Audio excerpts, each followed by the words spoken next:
நாளைக்கான வீடியோவில் வந்து என்ன நடக்குது அப்படின்னு பார்ப்போம். அதை பார்க்குறதுக்கு நம்ம சேனலை மட்டும் லைக் அண்ட் சப்ஸ்கிரைப் மட்டும் பண்ணிடுங்க. ஃபஸ்ட்டு எடுத்தோடனே ஆதி, லதா, பாரதி 3 பேர் பேசிக்கிட்டு இருக்கிற மாதிரி தான் காட்டிக்கிட்டு இருக்காங்க. நம்ம ஆதி வந்து சொல்கிறாங்க லதா கிட்ட, லதா எனக்கும் என்னோடய ஃப்ரெண்டுக்கும் ஒரு மிஸ் அண்டர்ஸ்டாண்டிங் இருந்தது. நாங்கள் 2 பேரும் பேச மாட்டோம். ஆனால் என் ஃப்ரெண்டு வந்து இப்போ நான் பண்ணது தப்பு தான் அப்படின்னு உணர்ந்து என்கிட்ட பேச ஆரம்பிச்சிட்டாங்க. உங்களோட ஃப்ரெண்டு தான் அதை வந்து புரிஞ்சுக்க மாட்டேங்காங்க. உங்களோட ஃப்ரெண்டுகிட்ட அதை எடுத்து சொல்லி பேச சொல்லுங்கள் அப்படிங்கிற மாதிரி வந்து சொல்கிறாங்க. ஆதி, என்னோடய ஃப்ரெண்டுன்னு சொல்லி நீங்கள் அந்த ஃப்ரெண்டோட அம்மாவை தானே சொல்கிறீங்க. அந்த ஃப்ரெண்டோட அம்மாவும் நேற்று நீங்கள் ஃபோன் பேசும்போது பக்கத்தில் இருந்தாங்க. உங்கள் ஃப்ரெண்டு வந்து லவுட் ஸ்பீக்கர் போட்டு தான் பேசுனாங்க அப்படின்னு சொல்லிட்டு லதா சொல்லிடுறாங்க. அப்படியா, அப்போ ஓகே அப்படின்னு சொல்லிட்டு ஆதி வந்து அவரோட ரூமுக்குள்ளே போயிடுறாரு. அடுத்த சீனில் வந்து ரத்னம் வந்து அவர் வீட்டுக்கு வந்து ஒரு வக்கீலை கூப்பிட்ருக்காரு. வக்கீலை வந்து டாக்குமெண்ட் எல்லாம் சரி பார்த்துக்கிட்டு இருக்காரு. பக்கத்தில் வந்து நம்ம தனமும் நம்ம மரகதமும் இருக்காங்க. தனம் வந்து அம்மா என்னம்மா வக்கீல் வந்திருக்காங்க அப்படிங்கிற மாதிரி கேட்டோடனே மரகதம் சொல்கிறாங்க, எனக்கு தெரியல, அது உங்கள் அப்பாட்ட தாண்டி கேட்கணும், கேட்போம் அப்படிங்கிற மாதிரி சொல்லிட்டு இருக்காங்க. அதுக்கடுத்து வந்து எல்லாத்தையுமே சரி பார்த்துட்டு, சார் எல்லாமே ஓகேவா இருக்குது சார், நாளைக்கு காலையில் நீங்கள் வந்துடுங்க சார், நானும் வந்துடுறேன் அப்படின்னு சொல்லிட்டு வக்கீல் வந்து கிளம்பிடுறாரு. வர்ற வழியில் வந்து பாரதி வராங்க. வணக்கம்மா, நல்லா இருக்கீங்களா அப்படின்னு கேட்குறா. நல்லா இருக்கேன் சார் அப்படின்னு பாரதி சொல்கிறாங்க. சரிம்மா, நாளைக்கு காலையில் வந்துடுங்க அப்படின்னு சொல்லிட்டு வக்கீல் போயிடுறாரு. உடனே நம்ம பாரதி இருக்காங்களா, பாரதி வந்துட்டு, அத்தா எதுக்கு அத்தை நம்ம வக்கீல் வந்துட்டு போகிறாரு, என்ன விஷயம் அப்படிங்கிற மாதிரி கேட்குறாங்க. அதை வந்து உங்கள் மாமாட்ட கேளுமா அப்படிங்கிற மாதிரி சொன்னோடனே அந்த நேரத்தில் வந்து நம்ம மணி இருக்கார்ல, மணி, துரை எல்லாருமே வந்துடுறாங்க. மாமா எதுக்கு வக்கீல் வந்துட்டு போகிறாரு அப்படிங்கிற மாதிரி வந்து நம்ம மணி கேட்காரு. எல்லாருமே ஒன்று போல் இருக்கீங்களா, இதான் நான் வந்து சொல்கிறதுக்கு சரியான டைம், நான் இப்போவே சொல்லிடுறேன் அப்படின்னு சொல்லிட்டு நம்ம ரத்னம் வந்து சொல்கிறாரு. என்னோடய சொத்தை வந்து 3 பங்காக பிரிச்சுருக்கேன் அப்படிங்கிற மாதிரி சொன்னோன்னே ஷாக் ஆகிடுறாங்க. எதுக்கு மாமா 3 பங்கு அப்படிங்கிற மாதிரி கேட்டவொடனே, உங்களுக்கு எடுக்க வேண்டியதை எடுத்துகிட்டு எங்கள் 2 பேர்த்துக்கு 2 பங்காக பிரித்து கொடுங்க அப்படிங்கிற மாதிரி தானே சொல்கிறாங்க. அதாவது மணிக்கும் துரைக்கும் பிரித்து கொடுங்க அப்படிங்கிற மாதிரி சொல்கிறாங்க. இல்லைம்மா, என் சொத்தை நான் யாருக்குமே பிரித்து கொடுக்கல, எனக்கு எடுக்க வேண்டியதை எடுத்துட்டேன். பொது சொத்து, நம்ம பாட்டையும் பூட்டையும் சம்பாரித்த சொத்து இருக்குல்ல, அதைத்தான் நான் 3 பங்காக பிரிச்சுருக்கேன். அதில் வந்து ஒன்று வந்து உனக்கு, ஒன்று துரைக்கு, ஒன்று வந்து பாரதிக்கு பிரிச்சுருக்கேன் அப்படிங்கிற மாதிரி சொன்னோடனையும் உடனே தனம் வந்து சொல்கிறாங்க, பாரதிக்கு எதுக்கு மாமா, எதுக்கப்பா சொத்து, அவள் தான் துரையத்தானே கல்யாணம் பண்ணிக்க போகிறா அப்படிங்கிற மாதிரி சொன்னோடனே, இந்த சொத்து பாரதிக்கு இல்லை, பாரதிக்கும் அவள் கூட இருக்காளே தமிழ் 2 பேர்த்துக்கும் தான். அவங்க 2 பேர்த்துக்கு ஒரு பாதுகாப்பு வேணும்ல, ஏன்னா துரையை வந்து நம்ப முடியாது. அதனால் அவங்களுக்குன்னு ஒரு தனியாக ஒரு சொத்து கொடுக்கணும். என்னோடய பையன் வாசு இருந்தாலும் நான் கொடுத்துருப்பேன்ல, அதை இப்போ கொடுக்குறேன். அதுவும் இல்லாமல் அந்த பாரதி பொண்ணு வந்து பாவம், என் மகனை கல்யாணம் பண்ணதை தவிர வேறு எந்த தப்பு பண்ணுச்சு, அதை நான் இத்தனை நாள் வந்ததுலேருந்து நான் இத்தனை நாள் வரைக்கும் அதுக்கு நான் எதுவுமே செஞ்சதில்லை, இதையாவது செய்யணும்னு நான் விருப்பப்படுறேன், நான் முடிவெடுத்தது தான் அப்படிங்கிற மாதிரி சொல்லிடுறாங்க. உடனே வந்து தனம் வந்து அவங்க ஹஸ்பண்ட்டை மணிகிட்ட வந்து கையை காட்டுறாரு. நீங்கள் பேசுங்கன்னு சொல்லிவிட்டு, நான் என்னதை பேச உங்கள் அப்பா கேட்கவா போகிறாரு அப்படின்னு சொல்லிட்டு அவரும் அமைதியாக இருந்துடுறாரு. அடுத்து வந்து நம்ம ரத்னம் வந்து சொல்லிட்டு போகிறாரு, எல்லாருமே கிளம்புங்க, காலையில் சீக்கிரமாக வந்து நம்ம ரிஜிஸ்டர் ஆஃபீஸுக்கு போகணும் அப்படிங்கிற மாதிரி சொல்லிட்டு போயிடுறாரு.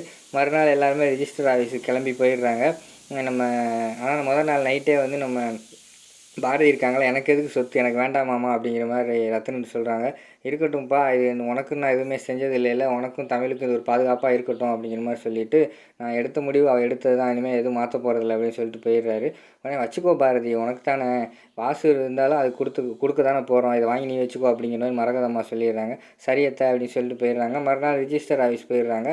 ரிஜிஸ்டர் ஆஃபீஸில் அவர் ரிஜிஸ்டர் பண்ணுற இடத்துல இருக்கும்போது வந்து லதா கால் பண்ணுறாங்க.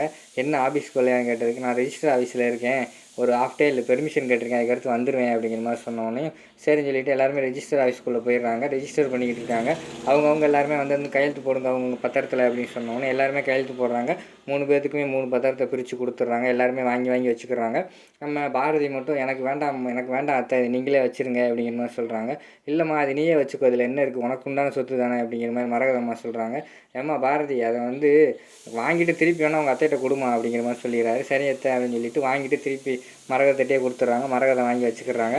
சரி வாங்க எல்லாம் முடிஞ்சில் கிளம்புவோம் அப்படின்னு சொல்லிட்டு வெளியில் வர நேரத்தில் வந்து அங்கே வந்து ஆதி வந்துடுறாரு. ஆதி வந்தவொடனே ஷாக் ஆகிடுது பாரதிக்கு. ஐயோ, ஆதி வேறு இந்த இடத்துக்கு வந்திருக்காரு, ஒரு வேளை லவ் பண்ணுற விஷயத்தை சொல்லிடுவாரோ அப்படிங்கிற மாதிரி பயந்துக்கிட்டே இருக்காங்க.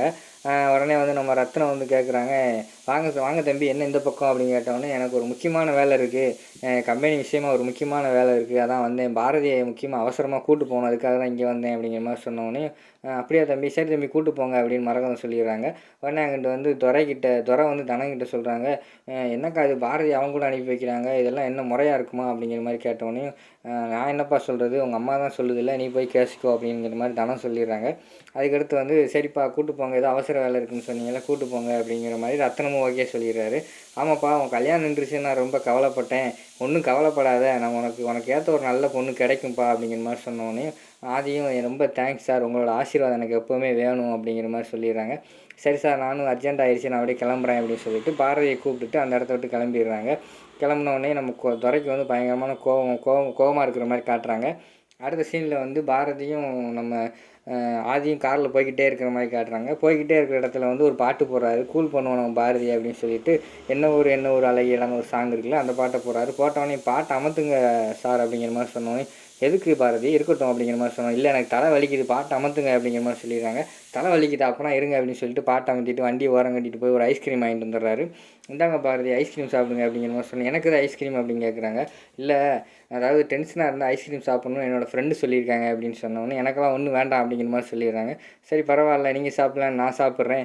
ஆனால் நீங்கள் சாப்பிட்லைன்னா நீங்கள் சாப்பிட்டு முடிக்கிற வரைக்கும் நான் இந்த இடத்த விட்டு காரை எடுக்கவே போகிறதில்ல அப்படிங்கிற மாதிரி சொல்லிவிட்டு நம்ம ஆதி வந்து வெளியில் நின்றுட்டே ஐஸ்கிரீம் சாப்பிட்டுக்கிட்டே இருக்காங்க. அதை வந்து நம்ம பாரதி வந்து முறைச்சி பார்த்துக்கிட்டே இருக்காங்க. அதோடு பார்த்திங்கன்னா அந்த வீடியோ வந்து முடிஞ்சிருது.